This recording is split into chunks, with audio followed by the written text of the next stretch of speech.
Hi, in front of me is LG K50S, and today I would like to show you how you can add events to calendar on this device. Firstly, find calendar and open it.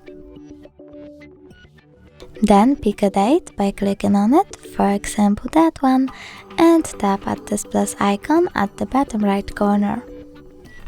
Over here you can add a title of your event, pick when it starts and when it ends. Then you can also set up location, reminders and many other things. You can also click on more and see even more options, like for example adding guests from your contact book. When you're done, click save at the bottom right corner. As you can see, my event was successfully added.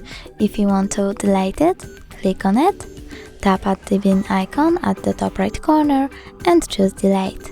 Thanks so much for watching. If you enjoyed this video, don't forget to leave a like, comment and subscribe. Bye!